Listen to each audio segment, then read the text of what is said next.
So first off, I just wanted to congratulate McAllen on now they are official school finance experts. They have corrected Omar's template. This is a snapshot from the latest latest version 10 that just came out earlier this week.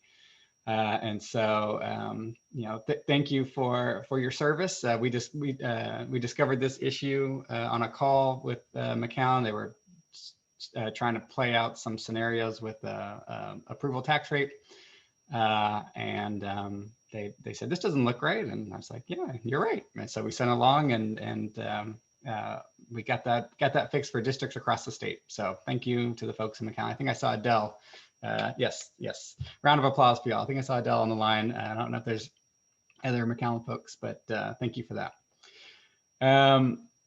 And also, I've included this because I wanted to mention we're going to start opening up template review times for y'all. And so the way this is going to kind of work is if you want just you want to go gather your data and sort of get it organized and submit it in the template, and then have us sort of check it or review it with you for maybe 30 minutes to an hour. You can schedule a time for that, and that's just included in the services that y'all get through Region 1. If you want something sort of more in depth, where you're sending us like your PEMS reports, and we're going through and we're entering in data for you, and we're really going through line by line and evaluating each topic and sort of questioning your assumptions and that kind of thing. We also offer that service. That would need to be sort of a standalone contract and I just bring that up because we are getting some districts from Region 1 and across the state that are starting to request those services. And so our time is getting filled up pretty quick on that. So if you do think if you are a new CFO or just for whatever reason you think you may want some more hands-on support from Moat Casey this budget season, then reach out to me. My email, I'll put it in the chat real quick, but if that's something you're interested in, I'll let you know kind of how that process works, and we can get going on that. All right. So number one thing that we've been getting questions on and trying to sift through this past week is the ADA hold harmless. And so this slide, you guys have probably seen this before, particularly if you attended our hold harmless calculator webinar on Wednesday. But this just kind of provides a real nice overview of what is the state of the 2021 hold harmless. So just to kind of recap real quick, there is now a comp ed hold harmless. It's automatic. There's no hoops you got to jump through for that. It's just the better of essentially your 1920 comp ed or your 2021 comp ed. And I also want to give Region 1 some props on I was looking at the PDF that y'all posted for your 2021 comp ed funding based on your fall snapshot. And so I think that'll be really helpful for districts planning, where things are going to land this at the end of the year. I do want to just point out that with the hold harmless, you get the higher of your 1920 or your 2021 comp ed. So you'll essentially need to take, and Region 1 folks may touch on this later on, but you're going to want to take the 2021 comp ed number that's in that Region 1 spreadsheet compared to your 1920 sort of final comp ed number, and see what that is, and you get the higher of the two. And so also we now know there's a spring hold harmless. It's highlighted there in those orange cells over here. To gain eligibility into the spring hold harmless, it's all tied to your six-week on-campus participation rate. And whatever that rate is, it has to meet or exceed your the target that TEA has set for you. And we have a little calculator here that will go through and show y'all how you can see what TEA's target is for you. But the target's unique for each district, and it's tied to, in part, to your fall snapshot. So whatever you told TEA back in the fall on your snapshot with regards to your on-campus attendance, that is factored into your target that you have to meet on the 6 weeks to gain eligibility into the spring semester hold harmless. And so that's going to be a real key thing for y'all to track as you enter into that six weeks. I don't believe many student information systems have generated a report to quickly get you this information. So I know the PEIMS folks at Region 1 have been really on top of this. And so I would, if your PEIMS people are just looking at you like deer in the headlights, they don't know what you're talking about when you show them this chart, I would have them reach out to Region 1 and they can kind of walk them through that specifically how they can do that calculation. And we'll kind of go into it conceptually here in the next slide. And then also I should mention, if you didn't turn in your attestation for the third 6 weeks, TA is now giving you another bite at the apple to get the hold harmless for the third 6 weeks. And that's what this bottom row here is talking about. It's a higher target than you would need to get the spring semester hold harmless. But there is an alternative route into the third 6 week hold harmless if you weren't able to get in your attestation or you did not provide on-campus instruction. You have until May 1st to get in that attestation. So that's probably an easier route to go than hitting your higher on-campus participation rate target that TEA set for that third 6 weeks. So if you haven't gotten that in, you still got some time, and it's not a very long form. It's like 1 page, 2 pages. So it's not going to require a whole lot from you. So I would definitely make sure that's on your radar if you haven't submitted that already. And so, like I mentioned, the spring semester, so after TEA originally announced it, they clarified that it will be treated as a set, and the calculation is going to be kind of similar to the first 2 6 weeks, right? If the average is if the average of the spring semester is lower than your target, then you will get you'll get the hold harmless. If it's higher than your target for this, your hold harmless amount rather, then you will not get you won't need the hold harmless. And again, that's will kind of be a little bit more clear once we get into the calculator here in a bit. The next biggest the next most common question that we're getting is, okay, we understand that it's tied to the six week on-campus participation rate, but what the heck does that mean? And this formula here is just what we pulled from TEA guidance. So the numerator on this is the number of students, and this is a mouthful, so bear with me, but it's the number of students marked as being instructed on campus for at least 1/3 of the days taught during the six weeks. So if you have 30 days in your six weeks, they have to be marked present on campus for at least 10 days, right? Or whatever 1/3 of your six weeks would be. And so, just want to point out that they don't have to be on campus every day to help you meet this target, right? They just have to be on campus at least 1/3 of the days, marked present as being on campus for at least 1/3 of the days to help your district meet that target for eligibility into the spring semester hold harmless. And then the denominator there is just the total number of eligible students attending during the six weeks. And so we kind of have some concerns about that, and that we kind of raised that in, and forgive me, those that attended the calculator webinar on Wednesday. This is a little bit of a repeat for y'all, but hopefully a refresher is good.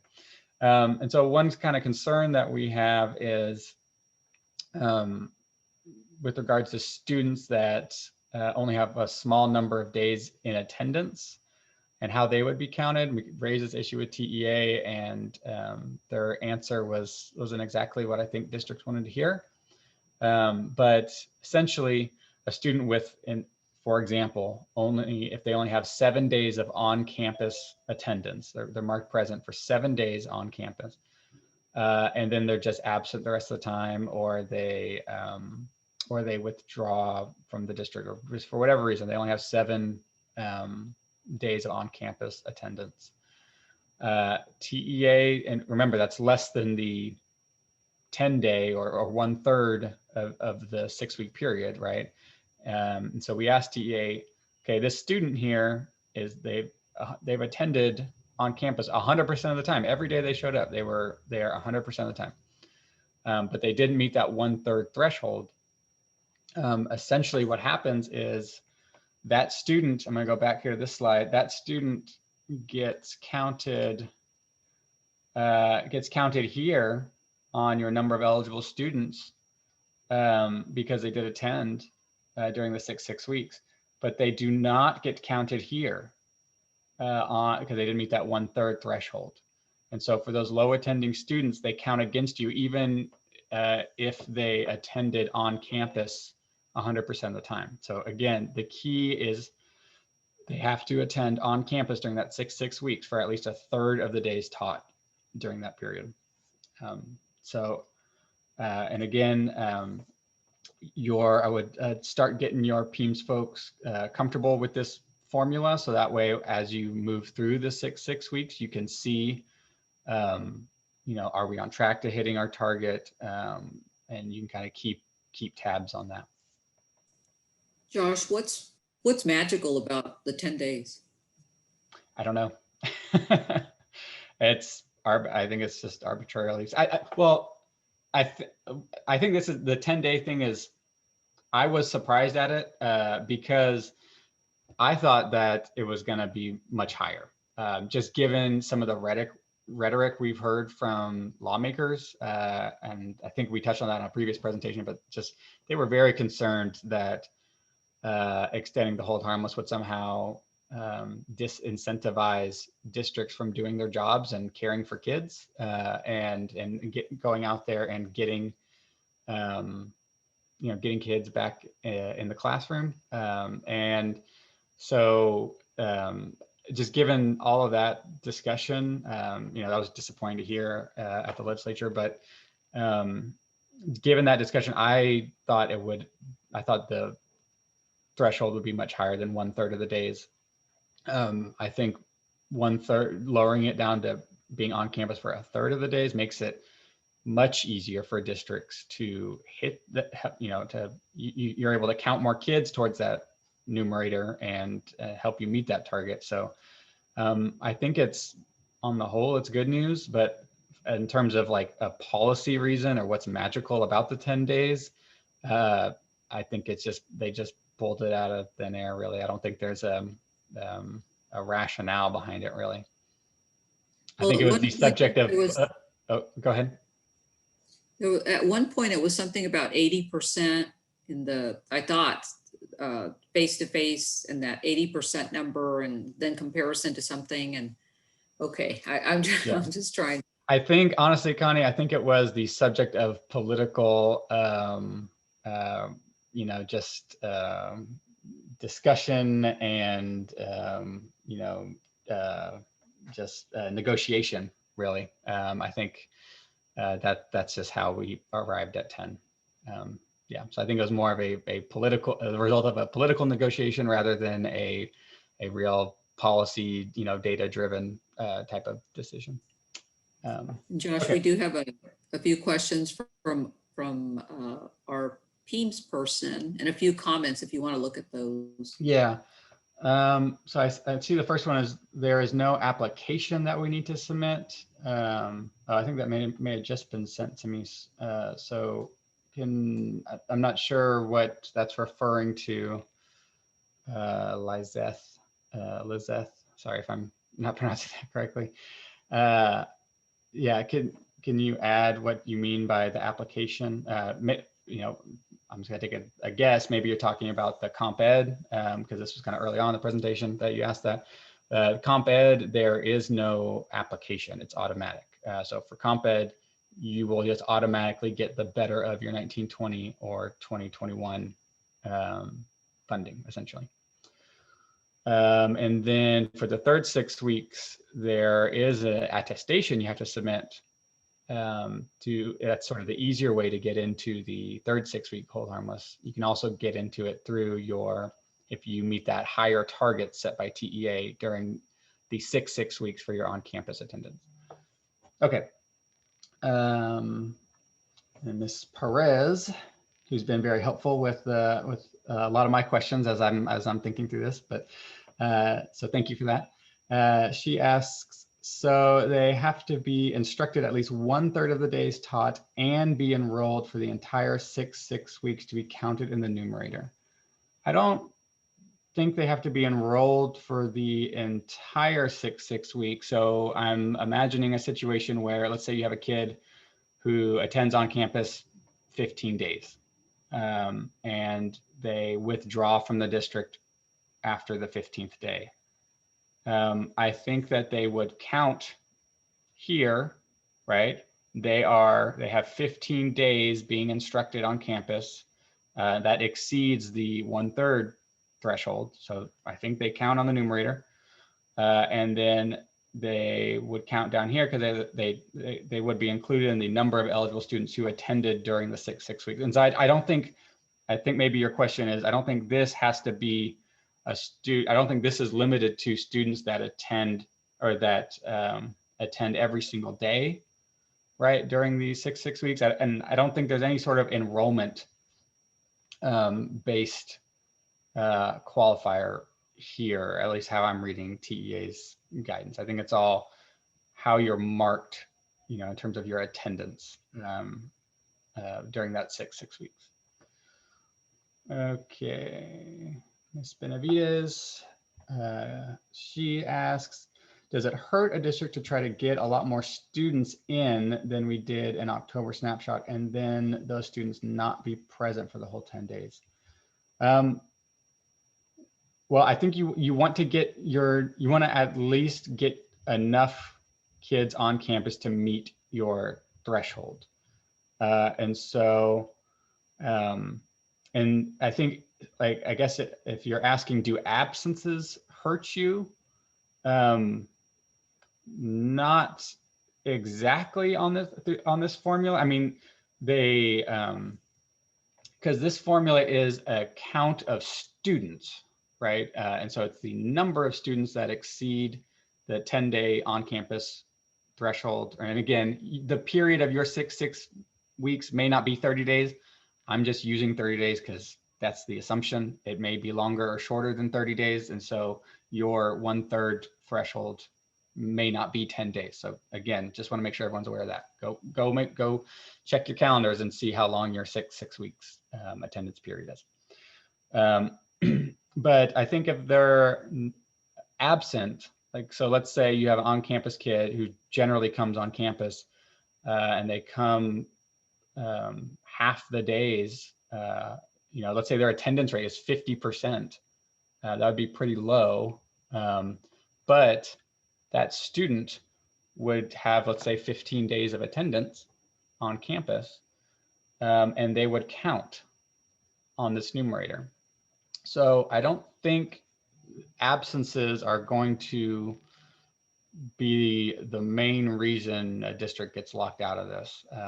I think it's just going to be family comfort with coming on campus is going to be, if that's something you're fighting against in your communities, that could be a problem and maybe something you need to start communicating with your board and with your community on, and saying, hey, if you think you're not going to hit that target, just saying, hey, we could lose out on substantial substantial state money if we don't get some more kids on campus. Okay. In your example, 10 days is 1/3 Yes, yeah. So thank you, Deanna, for correcting that. Yeah. So it is, her point there was that your 6 weeks could be more than 30 days, shorter than 30 days. That I'm using 30 days as just an example because it makes the math simple. But again, go check what your 6 week period is, and the target for the student to help you meet your on-campus target, that student has to attend a third of the days in that six weeks. Josh, just as you get to talk to TA folks or even folks there at Moat Casey, I have an example that just happened this week. Mhm. One of our high schools, that usually has well over 2,000 students enrolled, has 125 students face-to-face right now, right? And that's probably what they maybe have averaged, or it's been even lower in the fall. Well, they've had a case, and so literally told parents to go pick up their kids and told the kids to stay out until and they have offered to test, which is good, next week. So, TA, I mean, even in that example, it's kind of wild to think that high school doesn't even have 10%, right? It's closer to 5% of the kids there. And then the few kids that they have there, they're having to send home. Yeah. And so, I mean, that their target in the fall may be 2%. I've seen some Region 1 districts that have 1-2% target. So if they're at 10%, they're good. They'll be able to get the hold harm. I know you were just talking about one school, but on a broader district level, it's not every, the target is unique to the district and it's tied to what it was in the fall. And so as long as you've improved on your on-campus participation rate from what it was in the fall, then you'll be okay. And that's definitely a good point, to remember the fall number, or to know that fall number. Yeah, and it's in our little calculator that we'll get to here in a moment. I see one comment: total eligible students is considered total enrollment. I think, and I should probably add this on the slide, but eligible, I believe, is FSP eligible, and so that generally is a subset of your total enrollment. You may have some FSP ineligible students, sort of that are enrolled with the district. And so you'll want to make sure that you're getting that, you're communicating that to your PEIMS person. And then I know Ms. Perez at Region 1 can help further refine that definition for your PEIMS folks if they're not, if they're looking for the exact elements to pull. Are they rounding up the number of days? I think I saw that they were not. Let's take a moment and look at that. That's a good question.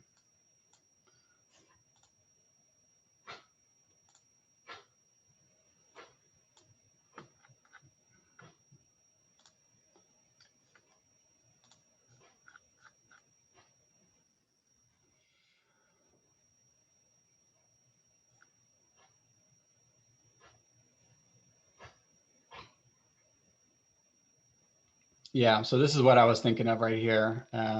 Angela, is if my district snapshot on campus participation percentage was 38%, and then my 6-week was 37.9, would my district qualify for the second semester hold harmless? And so there's no rounding up there.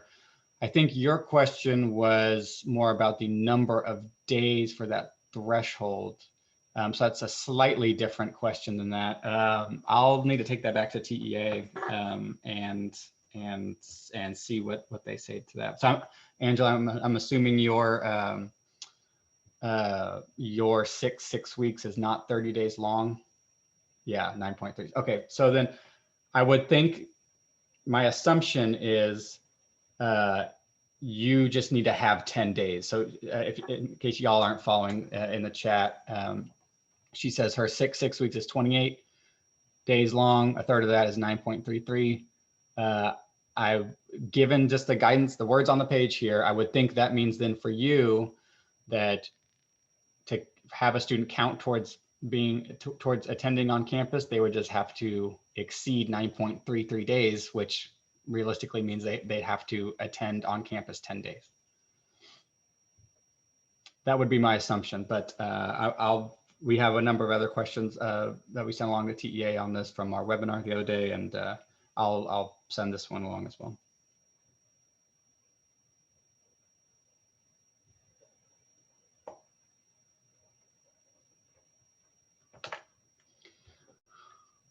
Okay.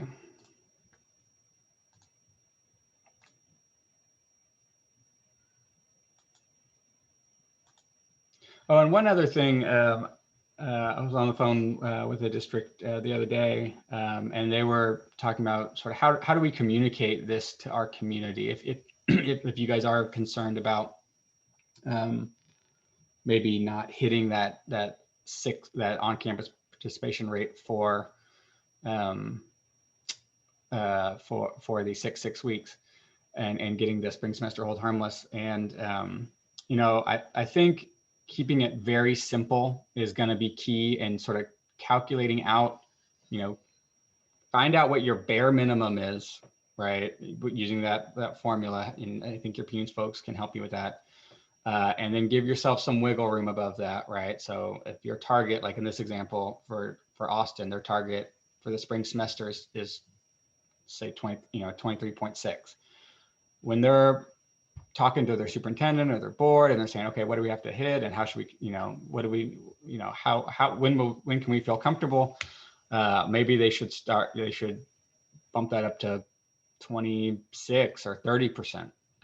And that way they know that, you know, that's their goal, that's their target, and that's what they should really be working towards. And when they're trying to plan for their the number of bodies on campus, that's what they need to be accommodating. You know, just kind of give them some wiggle room there. And so I thought that was a really good way to do that. And just don't get into the whole 1/3 of days and blah, blah, blah. Just say, we need 3,000 kids on campus, you know, each day. And then that way you get, you'll sort of build in a floor there. You'll build in some wiggle room there. That way you can, you know, if you don't meet that target exactly, then you'll, you know, all is not lost. But I would, when you're making plans for having kids on campus, I would, you know, shoot for a little bit higher than exactly what this target would exactly what's required under this target.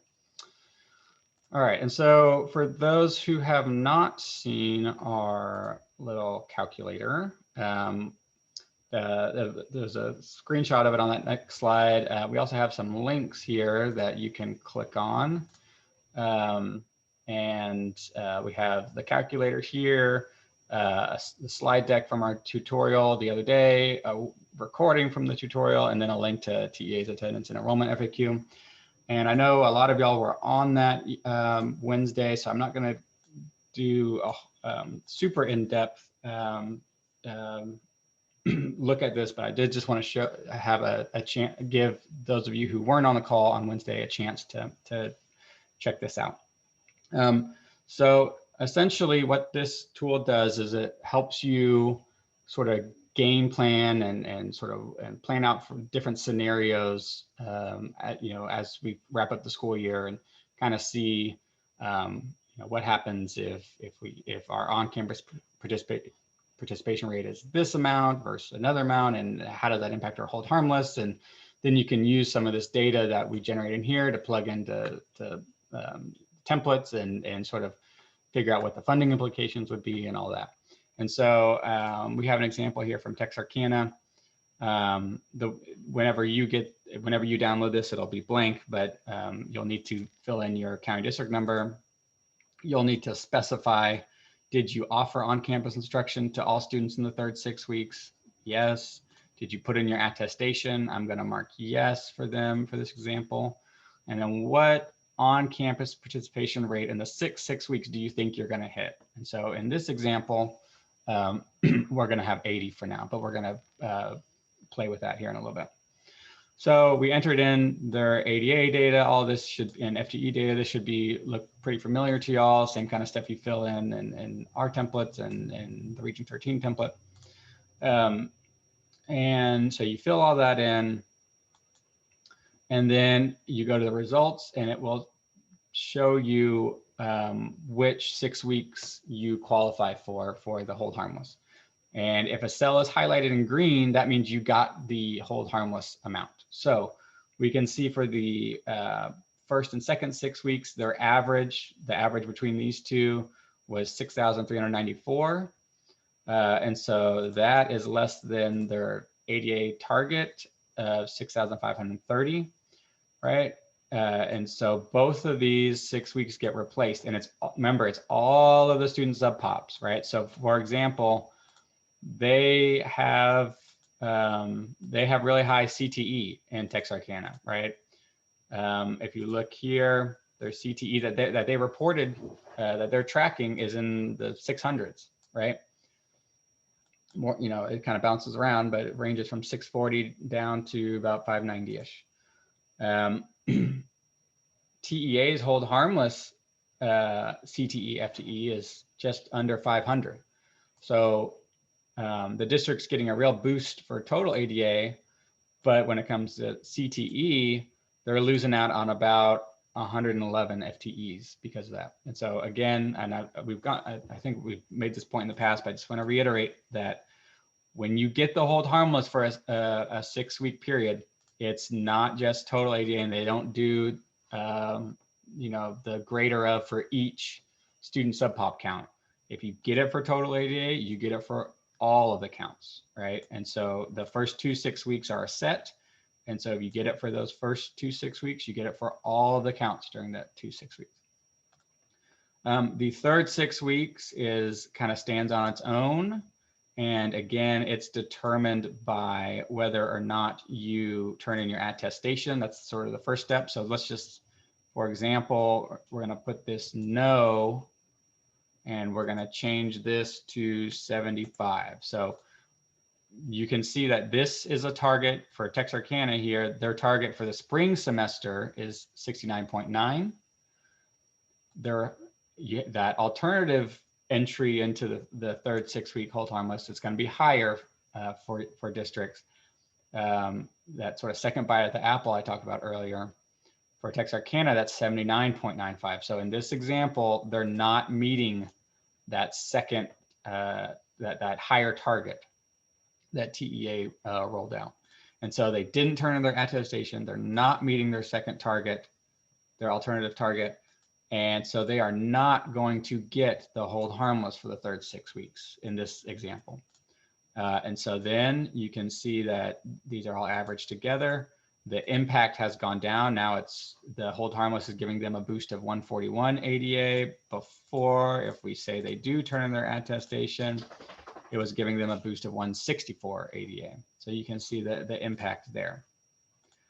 And so let's say that they're on campus let's say they turn in their attestation. That's a relatively simple thing to do. But their on-campus participation rate is troublesome. Let's say it doesn't come in at this spring semester target. Let's say it comes in at 65. So that would be less than the target. So this would be 65 of their kids are attending at least a third of the days on campus during the 6 weeks. They are then locked out of the hold harmless. You can see none of these are highlighted in green. So all of these numbers here are the same as what they entered in their data entry. It's the same that they pulled from their internal systems, that they pulled off their PIEMS reports. And so then you can see now the hold harmless is much lower, right? It's the boost that it's giving them is only 68 ADA. And so that's, and I should walk through kind of what these columns mean. This is your average with the hold harmless. So it's essentially the average of all these cells on your results page. The average without the hold harmless is just the average of all of these cells on this page. So just what you actually will see sort of physically on your PIEMS report. and so what you guys are tracking internally. And then this is just the difference between your hold harmless amount and your, your amount without the hold harmless and your amount with the hold harmless.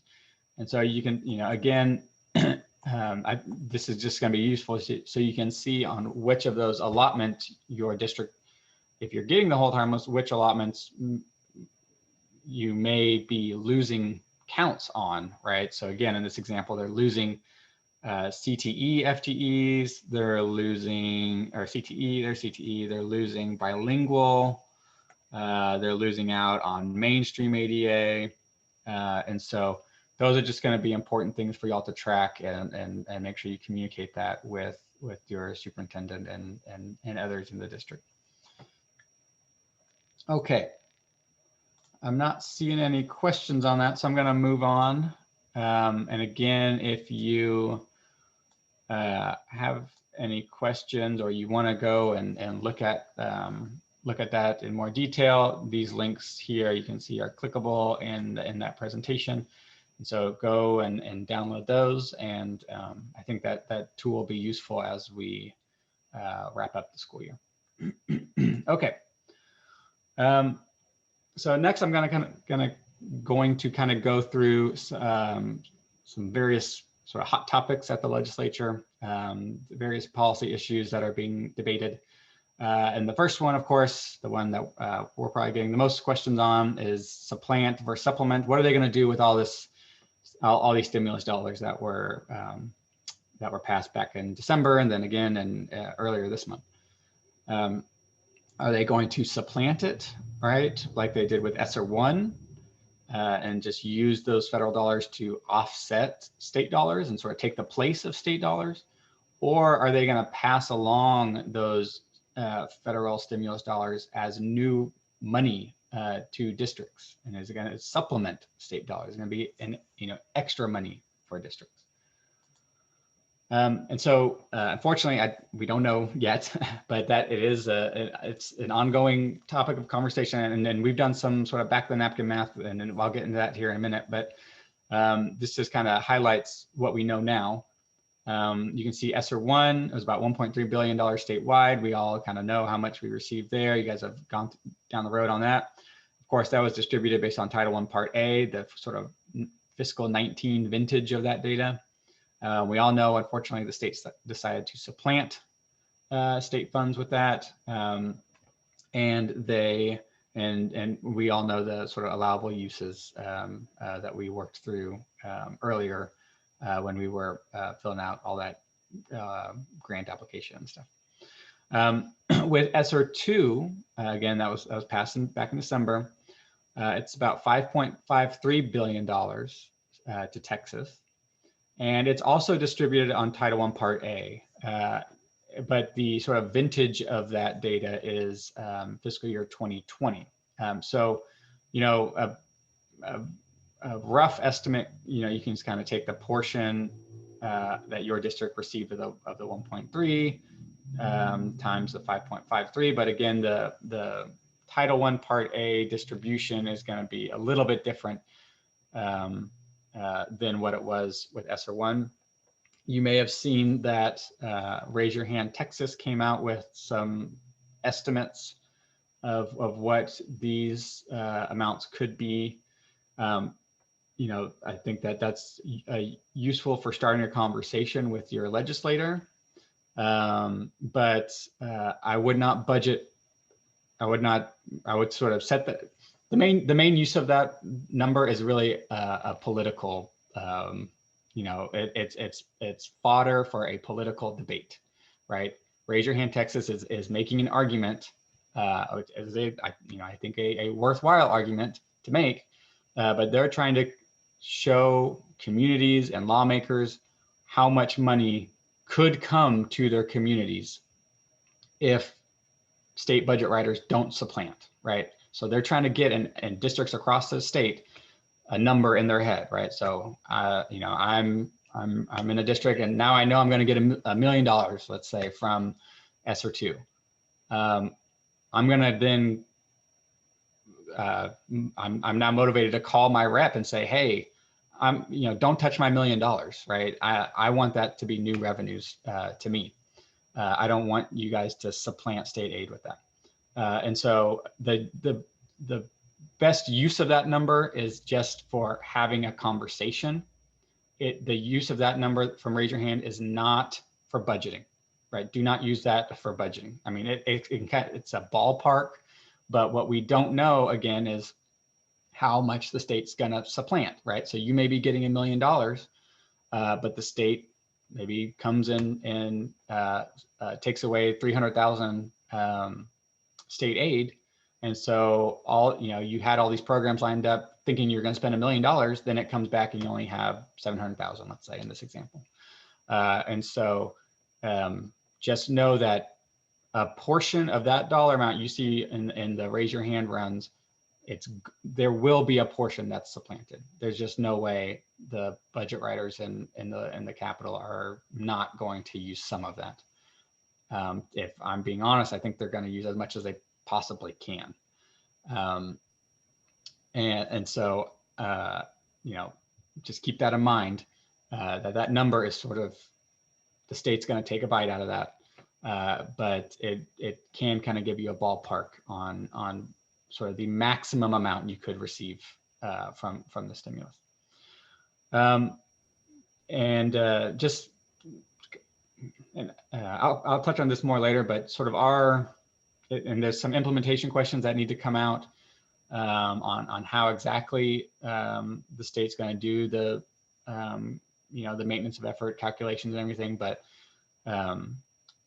given the budget that's out there now and the federal law as we're reading them, again, we're missing some guidance there, but putting the pieces that we have together, putting those together now, there doesn't seem to be a whole lot of room for the state to supplant. And so, I mean, they are certainly not gonna be able to, I mean, this is, between the two of these bills, it's $17.9 billion. They will not be able to supplant all of that. I don't think they'll be able to supplant half of that. But again, they're very crafty out there at the Capitol. And so I think they're going to try to use as much of it as they can to supplant, but it's just so much money that they're not going to be able to use all of it. There's just no way. Connie, I saw you came off mute. Did you have something to? Yeah, I was encouraged yesterday by the commissioner even bringing up, and I think he said something along the lines, a lot of it will be new monies. Yes. That was encouraging. Of course, he did not tell us the timeline yet of when districts would know about the supplemental funds, but I thought, okay, at least he's put that out there. And I love Lida's question, what do they want it for? Because even ESSER 1, we could probably think along those lines to some degree, but anyway, Lida has a second question here too. Yeah, I think, what do they want it for? I mean, they have again, this money should be, this is for education, and it was designed to go to support learning loss and help you guys, make up some of those, accelerate learning at your district. I think they need it, or they, budget writers may want to use it to plug holes in their budget. And unfortunately, just given the way it works, they kind of get the first bite at that money. And then whatever they can't supplant, that gets passed down to districts. And so, or whatever they can't supplant or they choose not to, I think they'll try and be aggressive in it. But again, as the commissioner said, it's just so much money that there will be net new revenue for sure to the district.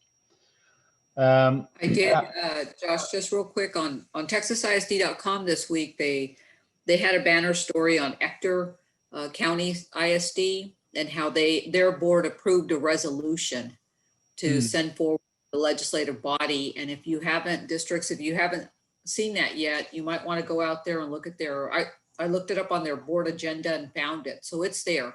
Yeah. For anybody who may want to use that to, again, encourage the legislators and TEA to not supplant, use this as supplanting. So Yeah. Ector County.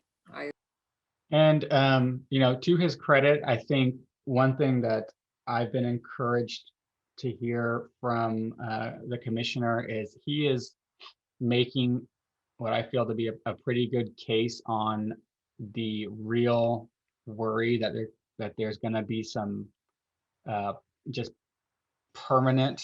That the goal is to avoid a permanent impact on these students that maybe didn't progress as much as they otherwise normally would have, right? And so he's trying to gather data and show lawmakers that, look, students are not doing that well, right? They're not doing as well as they otherwise would have if there wasn't the pandemic. And so to fix this, districts need resources, and he's making that argument.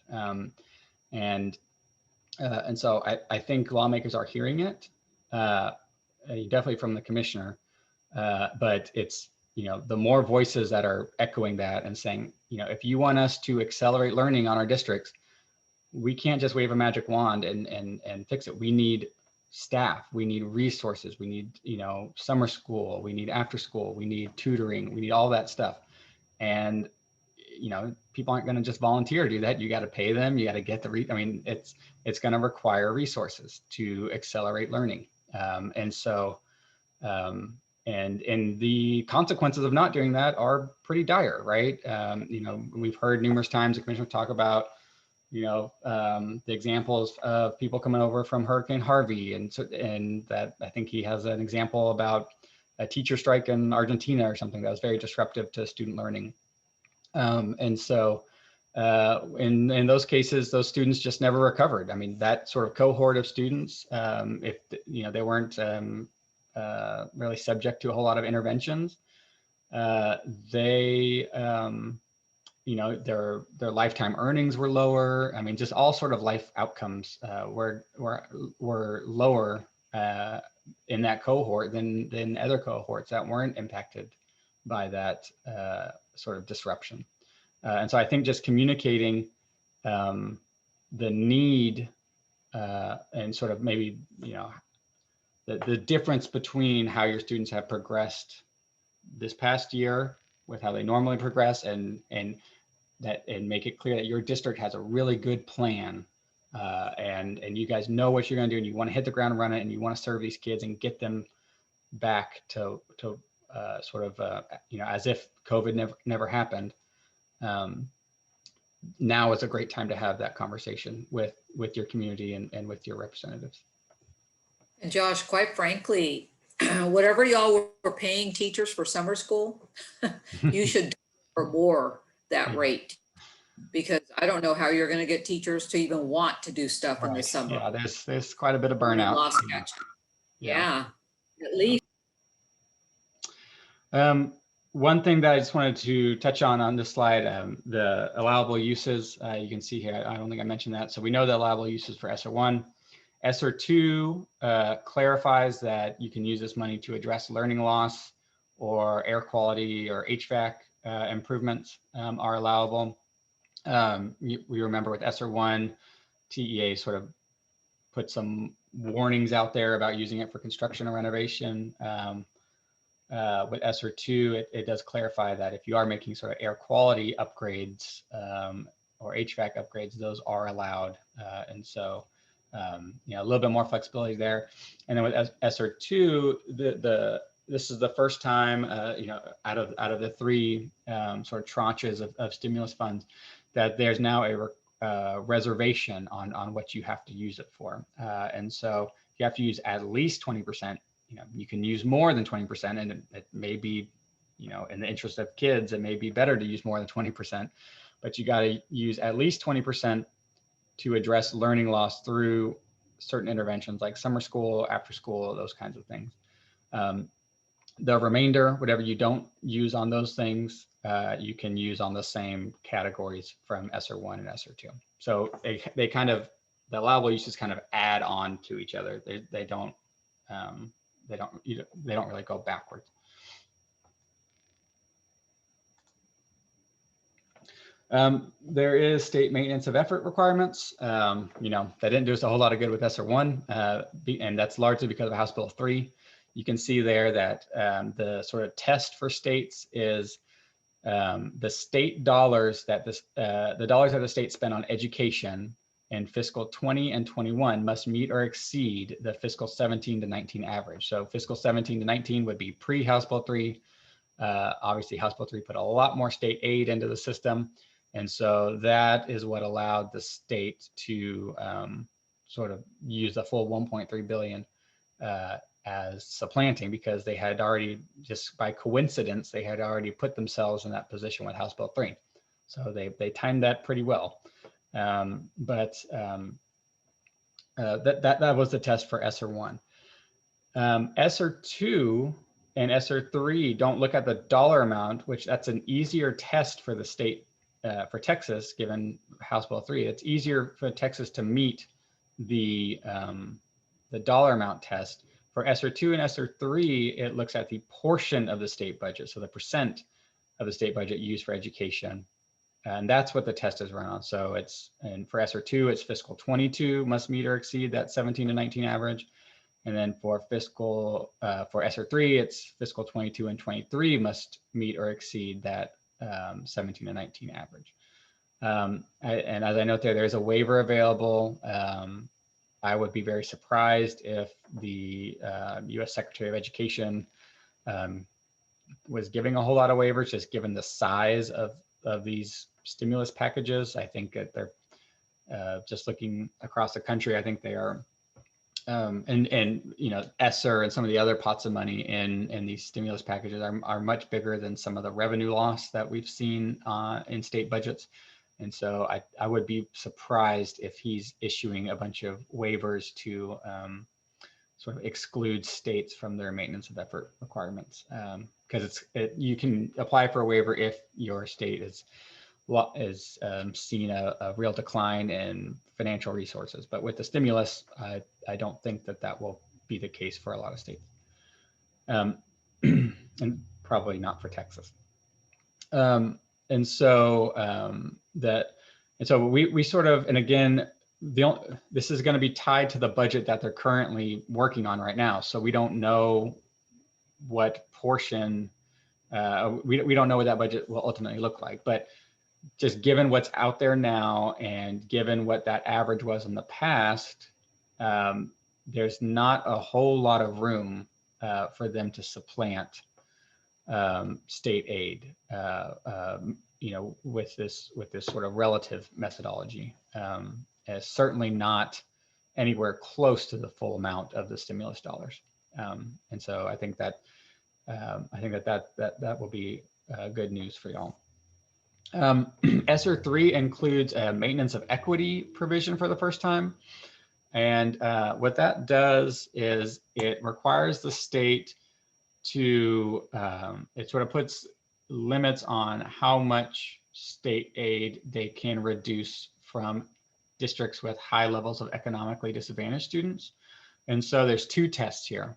The first test is, and the way you can kind of read this is, you're lining up all the districts across the state in terms of highest economically disadvantaged to lowest economically disadvantaged, right? So highest is over here, lowest is over here.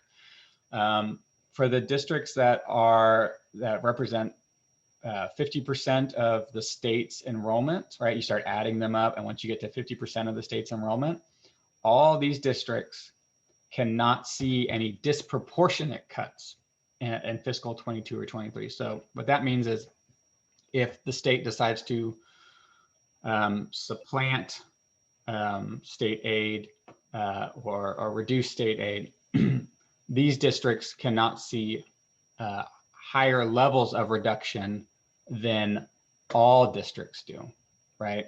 And so if these districts are being cut or supplanted, it can't be more than the rest of the districts are. And again, that's this test is on per pupil state funding, right? So you can't do a disproportionate reduction in state per pupil funding for these districts here. That's the first equity test. The second equity test is for the districts that are in top 20%, right? So you have the same rank of districts by economically disadvantaged status. You start adding up enrollment once you get to the top 20% of districts. The state has to maintain per pupil state aid for those districts at fiscal 19 levels. And so again, that would be pre-House Bill 3. And so most of those districts are, with just the changes to Comp Ed and all that kind of stuff, they saw pretty substantial aid increases. And so, looking just at this, there is some room for supplanting there, but that does sort of at least hold the line somewhere. And again, all of this is our reading of the law as it's written. There's going to be a ton of additional guidance and implementation details that come out from USDE and TEA that are going to be really important in what I sort of laid out, what that actually means in terms of dollar amount sort of thresholds for y'all. And so the devil's kind of in the details here, but this is just what we know now based on federal statute.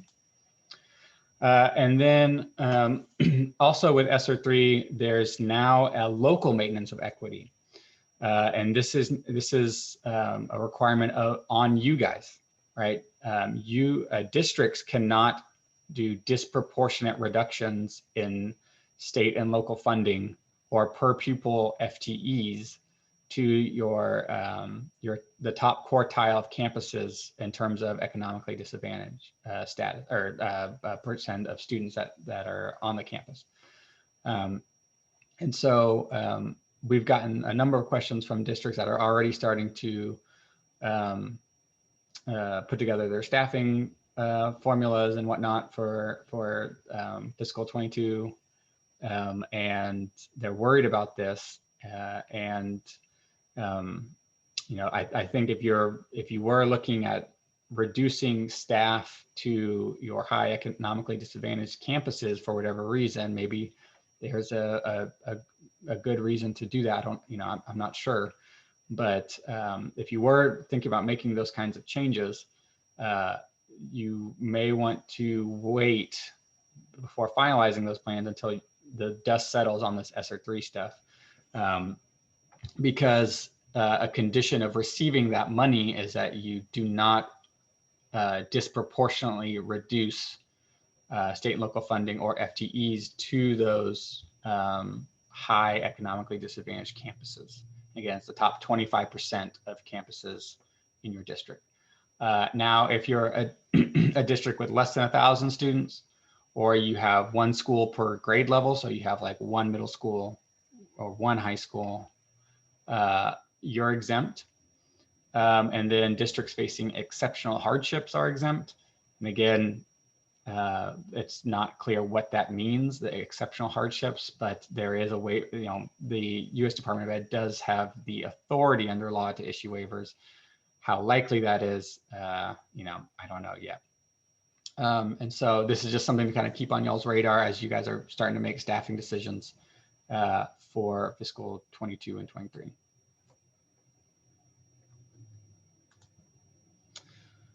All right, and then there are a bunch of other buckets of money in the American Rescue Plan. Let's see. Must maintain, I'm just looking at a question here real quick before I move on. Must maintain fiscal 19 funding and 22-23. Is this prior? Yeah, so fiscal 19 would be for the 18-19 school year. So yes, that would be prior to House Bill 3. So it's, and again, it's state and local funding. And so, yeah.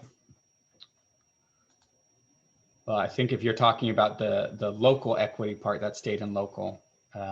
Right, that's the test is run on state and local funding. If you're talking about the state equity test, that looks at just state aid. Some of the other buckets of money in the American Rescue Plan,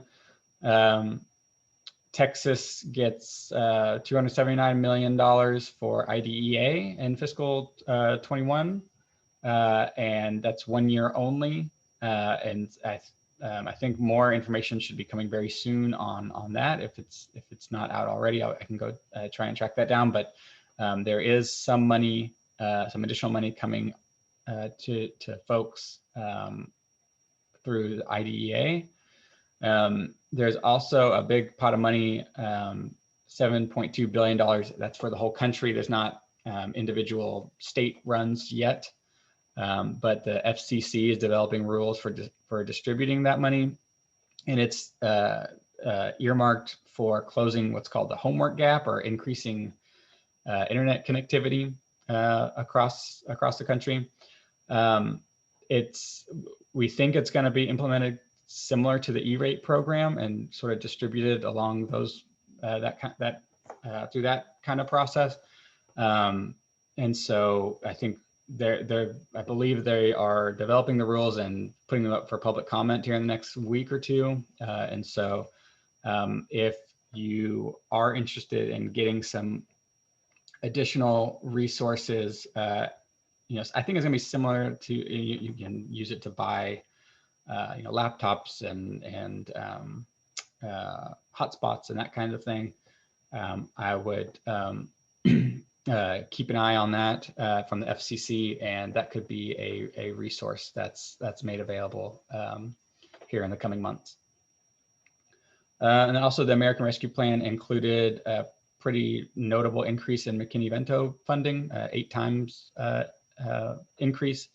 And so for districts that get that funding, it wasn't clear in what we read for when that money would flow. So we'll have to wait until more details are out on that. But there is definitely an increase in that funding coming through the American Rescue Plan. Okay, so that sort of wraps up our stimulus discussion. Another sort of topic of conversation that's occurring at the Capitol is one around how much authority do we want to give the commissioner to change things on his own, and how much, what sort of guardrails do we want to put out there so that way he has to come to the legislature or the governor or whomever else before he starts making changes or doing those kinds of things. So we all are familiar with the unintended consequence term from House Bill 3 that gave him pretty broad authority to change and sort of reinterpret House Bill 3 in light of any changes or sort of unexpected results. And so there were a number of items that the commissioner asked for that ability to change, and he in that case he does have to go to the governor and the LBB to make that change, and there were a number of things that he got approved there. But this session we're seeing the pendulum kind of continuing to swing towards giving the commissioner more authority and more leeway, and just across a whole host of things. And it really is, it just depends on whatever issue a legislator is passionate about and they want it fixed. One sort of strategy is just to give the commissioner authority to fix that, right? And so you'll see a lawmaker that's for giving the commissioner authority on one issue, but not for giving the commissioner authority on another issue that maybe they don't want that decision to be made. So like IGCs, for example, there's a number of bills out there that would, I think the main one is from Representative Bernal from the San Antonio area, who would give the commissioner authority to waive the EOC requirement for IGCs, or allow them to graduate the student without passing EOCs. And so,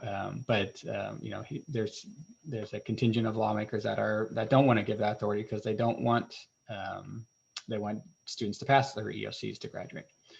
And so that's a debate that's going on. And then you sort of see that same kind of issue crop up when it comes to charter applications, or there's another bill that would expand the agency's investigative powers and make it more difficult for districts to appeal agency rulings. And so just across the board with a whole host of different issues. There's bills that expand the commissioner authority, make it harder for locals to appeal, just sort of give the agency and the commissioner more power. Switching gears here a little bit, I know we've sent out a couple items on House Bill 1525. This is going to be the main vehicle for House Bill 3 cleanup, and all those sort of state funding tweaks that are going to come this session. Most of the bill are just clarifications and codifications of current practice or commissioner rules. It does include a number of sort of more substantial changes that appear to be pretty disruptive to school district budgets. I'm going to touch on those here in a minute. It's our understanding that there's the file. We've only seen the filed version of this, sort of the preliminary version. There's going to be some substantial changes to it over the weekend. That's our understanding, and we hope and expect to see a substitute version of this bill on Monday, and we'll send out some more information to y'all on that. And I'll kind of walk through a little bit some of the what we see in the bill now, and maybe where we think it's going in the future. So the first section I'll note here is Section 7 of the bill. It would undo swap and drop elections. You know, as y'all know, with House Bill 3, it sort of prohibited swap and drops going forward. But this section kind of takes it the next step and directs TEA to essentially go after districts that have done swap and drop in the past.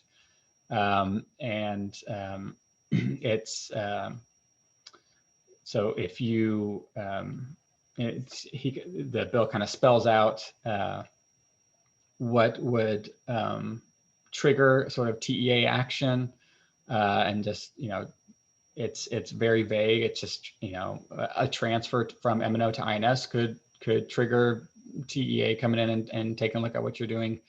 You know, we think that's maybe too broad of a test. There's some good reasons, you know, maybe if a district didn't even do a swap and drop, but there's good reasons why a district may want to do an M&O transfer to INS, and that shouldn't warrant TEA, you know, action. And so that's something that we're concerned about, and we're tracking this section pretty closely. And then, of course, undoing these would result in an overall tax rate increase. And so while Huberty, in laying out the bill, he's kind of dug in his heels on this provision.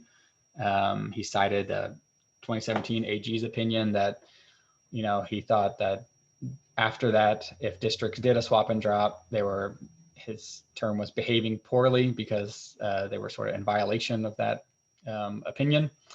And so that's kind of his justification for this. It's unclear if this section would direct TEA to go back further than 2017, but we'll just have to, I think this section will be revised moving forward. So we'll have to see kind of where this lands. But this is something that could be problematic. The next section that's sort of worth noting here is Section 9. It lowers the small and mid-size allotment. The reason this is in there is it was an attempt to fix an issue for small schools at around 360 ADA or less. Due to House Bill 3, they have this weird issue where if they add a CTE FTE, they actually lose money. They have a net loss in revenue. And so this section fixes that issue, but it breaks a couple other things down the line, and just kind of gets at how complicated all these formulas and just school finance in general is. Their fix on that issue I mentioned reduces, because the special education allotment gets small and mid-sized districts get a boost on their special education allotment. This change to fix one issue actually lowers the small and mid-size the funding, the special ed funding that small and mid-sized districts would get. And so this point has been made to all of the members of House Public Ed, and they're well aware, and I think everybody's on board to fix it. And so I think we'll see substantially different language after the weekend. But it's we'll just have to see exactly what solution they decide to go with. But it was pretty unanimous that the language in the filed version was not didn't have a whole lot of support from committee members. If you are a small and mid-sized district and you want to know how this is going to impact you, we have done a sort of deep dive on this that we've distributed to lawmakers when we first discovered the issue. And so you can go and click here and see exactly what we're talking about here. And so I think that kind of helped inform the conversation at the Capitol a little bit. So we were happy to see that that they are very seriously considering changes to this section. So we're hopeful there. Section 14 of the bill rebalances the fast growth allotment. So there's kind of this debate brewing on, and it's really been going on since House Bill 3 passed, but it's essentially which districts are most deserving of the fast growth allotment. And what we're kind of hearing this argument from a number of Gulf area districts that are big and growing, and but they're not growing by a percent that's high enough for them to get into the fast growth allotment. And so they're frustrated by that. They think that they have, and they do have a lot of expenses as a result of their high numerical growth, building new facilities and that kind of thing. But because their percentage growth isn't high enough, they can't draw down any fast growth allotment. And so some of the language that's being proposed would essentially set a minimum absolute floor. And so like if you go and look at the list of districts that are getting the fast growth allotment now, you'll see some districts that are growing by 20 kids. That's not a whole lot, but for that district, that represents maybe a 10% growth. It just depends. And so those sort of smaller districts that see high percentage growth are kind of blocking some of these bigger districts that are seeing high numerical growth. They're kind of blocking them from getting the fast growth allotment.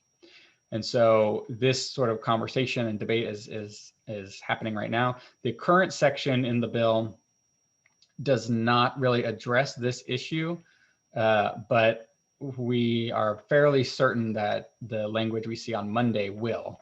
The current version just kind of it increases the weight for the of the fast growth districts. It sort of cuts them in half. The top half get a higher weight, and then the lower half get a lower weight. But it doesn't really change the set of districts that get a fast growth allotment. I think a lot of the conversation and what we probably will see on Monday is language that changes the set of districts that get the allotment, and maybe some sort of minimum floor, of numerical growth, or maybe there's also been discussion of changing the time period that looks at it. So right now it's a growth over 3 years. There's been discussion of growth over 5 years. The argument there is to make it a little bit more stable. And so that's been that's sort of the discussion that's going on about fast growth. The next section I'll touch on with 1525 is recapture carryover. So for the recapture districts out there, this is something to take note of. So TE, as y'all know, TE is required to notify districts of their Chapter 49 status. If you're not notified, you don't owe recapture, because you have to have an election and you have to determine how you're going to pay, how you're going to sort of deal with your recapture obligation. This section changes that by allowing, so if TEA doesn't notify you, this change essentially allows TEA to roll it over into next year. The recapture that you should have paid the previous year now gets rolled over, and before that would have just been ignored essentially. Now it's going to roll over to the next year. So for those districts that are caught in that situation, you could essentially have 2 recapture payments in a year. And so that could be a source of some financial difficulty for those districts. We're not clear that we can see what their intent was with that section, but we're not clear that the language in the bill actually accomplishes that. And so we'll have to see exactly how this section evolves over time, but that's where things stand right now. All right, so moving on to another bill that's, I think we've talked about it in the past, but it hasn't gotten a hearing or anything, but just want to make sure this is on y'all's radar. House Bill 3445, another one from Representative Huberty. It looks at districts' fund balances and would require districts to use excess funds. The definition here is not exactly clear. He defines it as cash on hand or unobligated funds. Unobligated funds, maybe he meant unassigned funds. We're not really sure what the unassigned portion of your fund balance. We would suspect if this bill moves forward that the language gets tightened up a little bit there. But essentially, if you have excess funds that exceed the district's operating expenses for a period of 110 days, the bill would direct districts to spend that money, and you can spend it on paying down debt, passing a tax cut, paying for deferred maintenance, or implementing a pay raise. If you don't bring your, let's say, unassigned fund balance down, I guess if it does change to unassigned, maybe a way out of this could just be to assign more of your fund balance. But again, we have to see where the language goes on this. But if you're not compliant, the school wouldn't be allowed to hold bond elections. If you're a charter, you have some INS implications there as well. If you and then also the commissioner is given authority to adjust your funding as well if you don't come into compliance with this. Another one that we're keeping track of is House Bill 1391. It looks at it sort of if a district goes out for what used to be called a rollback election, or now a voter approval tax rate election. If you go out for that and you lose, your tax rate sort of forced down to the lesser of the no new revenue rate, formerly the effective tax rate, or the voter approval tax rate. And so you guys are probably familiar with the no new revenue rate from calculating on the controller's forms. For a majority of districts, I think about 60% of districts, their no new revenue rate is less than their current rate. And so in the event that those districts go out for an election and lose, they would see a reduction in their tax rate. And this no new revenue is really misnamed. It's not no new revenue, it's really no new local revenue, because if you lower your tax effort, you lose out on state aid.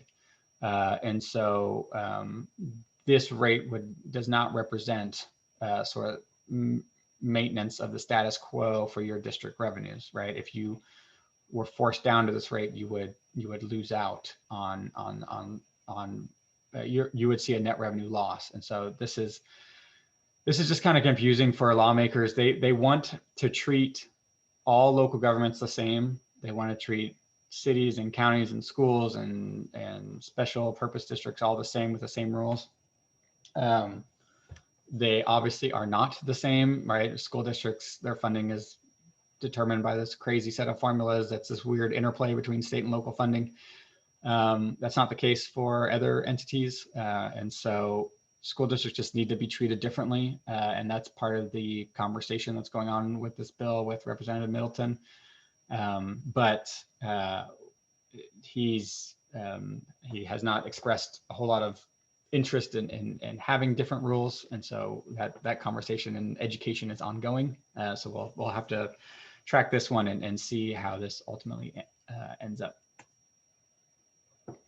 A couple of bills. I know I've talked to a number of districts in Region 1 about disaster pennies and sort of how the pandemic applies to those. Lawmakers are also getting keyed into that discussion. And there's a number of bills. I think Senate Bill 1428 from Senator Betancourt out of Houston. They looks to exclude epidemics from the list of disasters that would allow districts to adopt disaster pennies. And so, I think drought is another one that's exempt. If your district suffers from a drought, you can't use that as the reason to adopt disaster pennies, right? You can do it for like a hurricane, right? Or a fire, I think was added last session. But this would exclude epidemics from that list of disasters. House Bill 3376, I think maybe from Middleton, I forget who filed that one, but it kind of does the same, it does similar things. It excludes epidemics or pandemics from the list of disasters that would allow districts to adopt disaster pennies. I think definitely with Senate Bill 1428, that would go into effect with the 22 tax year. So if you were thinking about, let's say this passed and you were thinking about doing a disaster penny, you could do it this summer because the bill wouldn't be effective yet, but you wouldn't be able to do it the following summer in 22. And so these have not gotten a hearing yet, so they're not moving yet, but just wanted to let y'all know that those are out there. And then just kind of moving along real quickly here, it's just some other bills that are out there. Of course, we see voucher bills every session. Senate Bill 27 would allow essentially private schools to participate in the Texas School Virtual Network and sort of generate funding that way. There's two other bills listed there would create sort of the vouchers as we've seen them proposed in the past.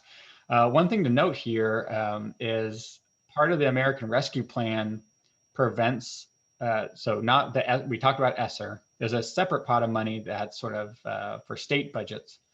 And the restriction there is if a state passes a tax cut, they lose out on some of that federal money and again, that's not the ESSER pots and the American Rescue Plan, it's a separate pot of money. And we think that if you passing one of these tax credit voucher type deals, that would hurt the state. It would essentially double the cost, because not only is the state losing that state tax revenue with these tax credits for vouchers, they would be leaving federal dollars on the table because of the American Rescue Plan and the provisions there. And so that's something that I think lawmakers need to be made aware of as well. And then lastly, there's some school lobbying bills. I know if y'all are part of, TASA or TASB or TASBO, I think they're all very concerned about this, and all the other SDAS, all the other organizations. This would essentially, well, there's sort of different degrees that are out there, but one bill would just totally prohibit local governments from using public funds to hire a lobbyist or to pay a nonprofit state association that hires or contracts with lobbyists. House Bill 3687 would just require districts to report those expenditures, that are lobby related. And so those two are, I think, got a hearing earlier this week, and so we're keeping an eye on those and seeing what kind of progress those make. And that's all I have for y'all. So if y'all have any questions, feel free to chime in. And if you guys are working through that hold harmless calculator, and you're getting stuck on something, feel free to shoot me an email and we can set up a time to work through that.